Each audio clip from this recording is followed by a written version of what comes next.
Bishes, welcome back to my channel. Today I'm going to be doing a Q&A video. So if you're ever interested in potentially having one of your questions featured on my channel, feel free to ask them on my Instagram. I decided to choose like a range of different questions so you get a very well-rounded video, I guess. So one of the first questions I got was, why do you add devil horns to your people? The reason why I add devil horns to my characters in my story on Instagram and myself is because I felt like I always grew up being kind of like the black sheep of the family, or my clothing does not tell you otherwise.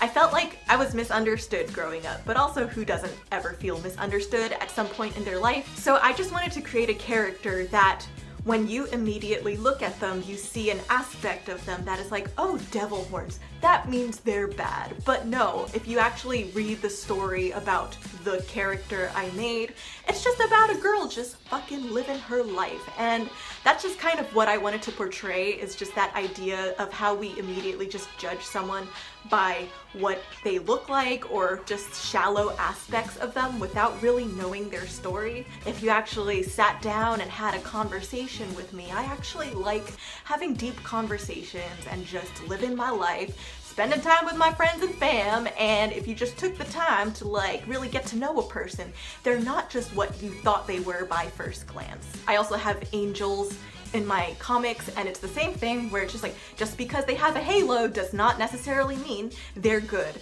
So I just wanted to kind of portray that irony in my stories and in myself. So the next question I got is, what are your favorite ways of coping with stress and feeling overwhelmed? And it's pretty simple. I just remember to work out at the end of the day. Again, I am not really a morning workout person. I am a night workout person. And one of the reasons is because I just don't want to shower twice a day. And second of all, it's because once all the shit has happened to me throughout the day, I need to take it out on something so that I can go to bed easy and not think about all the stress that has happened. So one of my favorite activities to do is kickboxing. I also like doing Pilates, and stretching is also a great stress reliever for if you're feeling tense in general, because you're also sitting at a desk all day. But when you feel stressed, I feel like the best way to actually physically release it is through exercise. Other things I like to do is I keep a journal and I sometimes write in it, and when I feel overwhelmed, honestly, just talking to somebody helps me. If you have like a close family or friend that you can literally just speak to without any filter, it helps to get like other people's opinions. To just be like, girl, it really isn't a big deal. I don't even care, and I fucking love you, so you shouldn't care. And then you're just like, ah, yeah, you're right. Why the fuck do I give so many fucks? And that's pretty much what I do. The next question I got is, what's one art habit that you know is bad for you, but you still do it anyway? I tend to like still make my stuff too clean sometimes, and it's really funny because you would think like, oh, if you're an artist, you should be making beautiful lines, but you're gonna see me preaching this throughout like many of my videos. But as a storyboard artist, you should be more of a loose drawer. You should be okay with being rough and drawing ugly things. And in ways, I feel like not only is it important for boarding, but it's kind of like a mental thing that you just have to just be okay with making rough shit and be okay with that idea of just drawing your thought process. You're not just making a pretty fucking unicorn when you're drawing. You're trying to think about how you're portraying this unicorn, and when you're thinking, it's not just like, ooh, a pretty line. It's just like, oh, you're thinking about it, you're feeling it out, you're thinking about what the unicorn is feeling, which requires you to kind of change and alter things while you're already in the process of drawing it, which means that it's not gonna come out as an immediate, like, fucking perfect line art. So the next question I got is, what are fun places to go in LA that you recommend for people visiting from a local perspective? And for those of you who don't know me, I'm actually originally from New York, and I moved to LA back in 2014. I didn't actually move to LA in 2014. I moved to Valencia to go to CalArts for the character animation program. Some of the places that I recommend for people who absolutely know nothing about Los Angeles. First, I always recommend people to just go to Little Tokyo, because it's a very nice contained outdoor area that has a lot of Japanese culture stuff, and just That's also the closest Asian supermarket near me, so I need to get my fucking Asian groceries. They have a lot of good food and shops. Another thing that they have a lot of in LA that kind of requires you to like go on Facebook for is they have a lot of pop-ups here in LA, which is kind of like fun little small museums where they just have displays. Like I've been to an egg pop-up shop, I've been to like a place called the Museum of Dream Spaces. The thing is that for these events you kind of have to be on Facebook to kind of just know when they're happening, because it's not like they're just established in one place for eternity. They just kind of come and go, so you have to kind of keep up with what's going on around you. So I don't know, some people don't like Facebook, but I feel like for me it's kind of good with just knowing what the fuck is happening around me. We have a lot of food festivals. There's Smorgasburg in downtown LA, which is very close to Little Tokyo. They also have a night market called 626 Night Market, which is another Asian food festival. And there are also a lot of different outdoor malls in LA that you can explore in, like the Century City Mall. You have the Glendale Americana, the Grove, and the Farmers Market. These are a lot of basic like LA places, but whatever. This is for people who absolutely don't have a clue about what they want to do when they come out here. But otherwise, there is also Disneyland in Anaheim, there's Universal Studios, and you can do the Warner Brothers tour. Yeah, there's a lot of fucking like entertainment related shit out here because it's LA. There is also Hollywood, but I just have to say that I fucking hate Hollywood because I don't really feel safe there and it kind of smells like piss. So the next question I got is, what was your backup going to be if you didn't get into CalArts? So the school I was gonna go to if I did not go to CalArts was Ringling, because it was the other school that so far seemed like the closest to the animation industry, but kind of looking back in hindsight, I think Art Center in Pasadena might have been a better option compared to Ringling. So if you again cannot go to CalArts, there are other options like Art Center and Ringling. It's really funny because a lot of my friends right now are from Ringling, and I'm just like, wow, in an alternate universe, if I did not go to school to CalArts, I would have just become like homies with y'all. But yeah, also another thing I have to say as to why if I were to choose between CalArts and Ringling is because Ringling seems very CG driven, and I am the last person that you would want to be in CG, okay? So the next question I got is, how do you not lose interest in your studio job since it's not your own personal project and voice? Well, you see, once you start working in the studio for a specific project, it's all fun and exciting in the beginning, but of course, like once you're a few months to a year in, you're kind of just like, all right, I'm still drawing the same goddamn teddy bear for the freaking past year of my life, and I'm kind of fucking tired of it. When you're doing storyboarding, it's kind of like cinematography, so you're not just drawing the same teddy bear in the same position doing the same thing all the time. That teddy bear might be doing something different, evoking a different emotion, or he's in a different space. I just also try my best to form a great relationship with my team or my coworkers, because these are the people that you see every day, and a lot of the times your coworkers tend to just become your friends. So it's always great to just learn from my coworkers and teammates, and it's just fun to just communicate with them and just learn about their lives, where they come from. I feel like when you're in animation, you're not just learning about just art or just a thing you're doing, but I feel like if there's a day that I don't want to draw or just don't feel like really boarding for the whole day, I will just try to spend some of my time like developing a stronger connection with my coworkers or teammates, because might as well spend that time making my work environment more enjoyable for myself. So the next question I got is, what's a typical day for you? And a typical day for me as a storyboard artist currently at this time in my life is basically I wake up at 5 a.m. I know, I'm one of those bitches that you see on YouTube that's just like, how I wake up at 5 a.m. every day. Like, honestly, like, it did not start off like that for me. The reason why I actually wake up very early is because I always have to fucking pee. And the moment I'm done, I'm just like, well, I'm awake. And it's only going to be more painful if I go back to sleep and try to wake up again. I end up just working on my own personal projects, so that's what I normally do in the mornings between like 5 a.m. to 8 a.m. and then I go to work around 9, and then from 9 to 5 I'm at work, and then after 5 p.m. is when I like go exercise and prepare for the next day and just do whatever I had left of my personal work. So the next question I got is, How did you come into expressing your sexuality? And I'm guessing that this is also just like, how did you become more comfortable in expressing your sexuality? Think about it. Everybody does it, but not everybody talks about it. So it's just one of those things that I feel like people are just uncomfortable about talking about it just because nobody talks about it.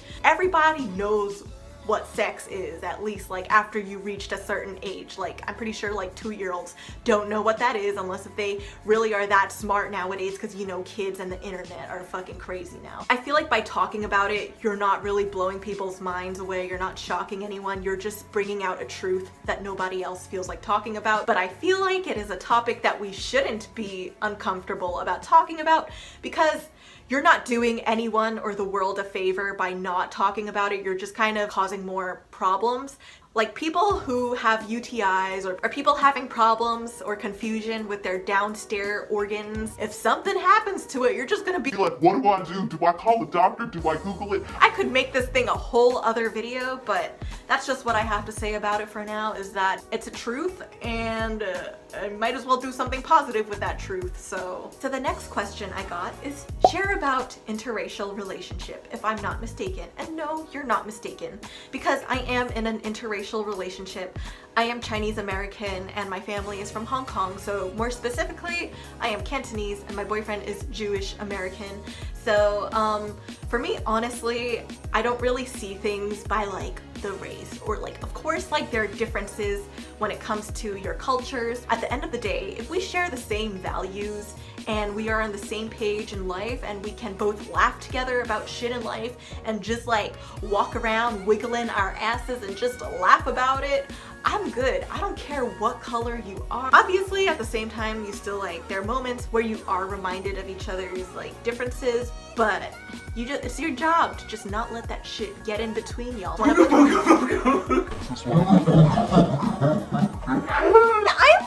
recording a video! Go out! Leave!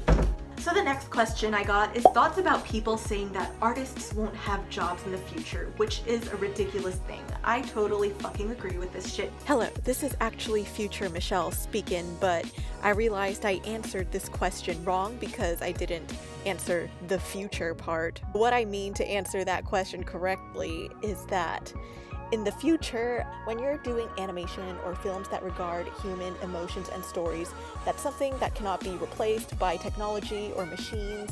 If that's what you're talking about, think about it. If you have films in the future that are just being made by robots, they're not really going to be as truthful as the way they come from humans.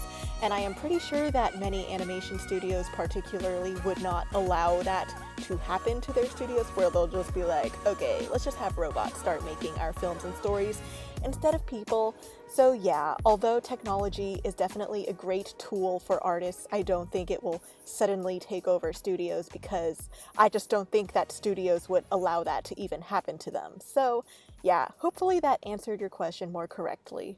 Because my boyfriend actually once told me about how his coworkers said stuff that's like, oh, like, yeah, my friend's daughter's like an artist. Like, what is she gonna do with that? Like, she's probably just gonna spend her life working at Starbucks. and I just wanted to slap that bitch. First of all, I feel like there's still a lot of old-fashioned people that are just not really aware with what has changed over the years or what has changed over time.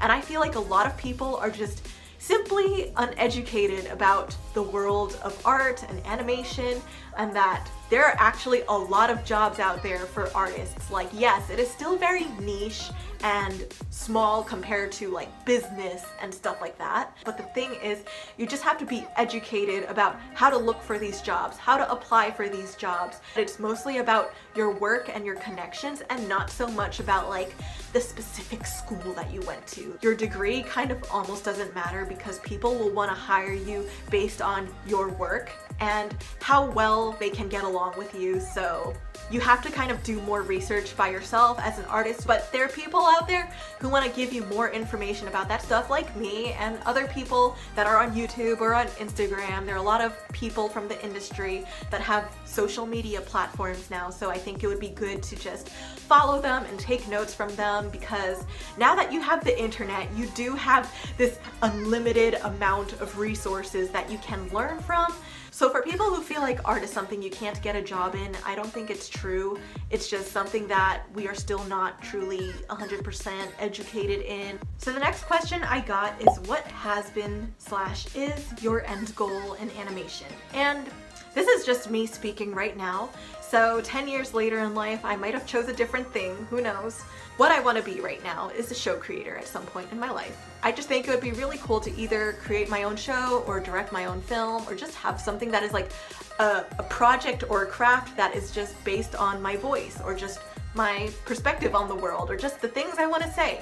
And I think it would be a great opportunity for me to collab and just really know what it's like to direct, lead, work with a team, to just really cultivate that voice. And hopefully I have a team of people who agree with that vision that I have too, so it's not like I'm just like forcing people to just do this shit. Like, I just want to have like a happy team that just agrees with what I believe in, and just we make something awesome together. And I want to get to that point in life where what I do can be as much of myself as possible, not just because I'm a narcissistic hoe bag. I just really want that opportunity to just express myself as truthfully as possible, just as a service to like my younger self, who always wanted to express her feelings and thoughts through art and animation. It would just really be cool to develop my own thing someday. And the next question I got is, how do you deal with other people's negative ass vibes? And yeah, let me tell ya. There's a saying out there that says you're an average of the 5 people you hang around, or you're a summation of the 5 people you hang around the most. And I just make sure that that super negative person is just not one of the top 5 people closest to me in life. And if they so happen to be one of the people that I'm closest to, you kind of just have to learn to just separate that part from who you want to be. Like, if you want to be something great someday and this person is kind of holding you back, and there's someone that you love, like your mom or your dad or your best friend, you just kind of have to learn, like, I still love this person for what they have done for me in life, but for that aspect of their mind, I don't want to implement that into my life. So it's kind of like a lot of work that you kind of have to do mentally.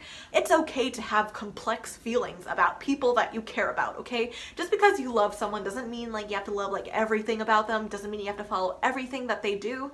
You can still love them for what they have done for you or how they exist in your life, but you don't need to follow everything that they do. And just try to focus on the people that do want to cultivate that positivity in your life and just want to make you the best person you can be. Anyway, those are all the questions I have for now.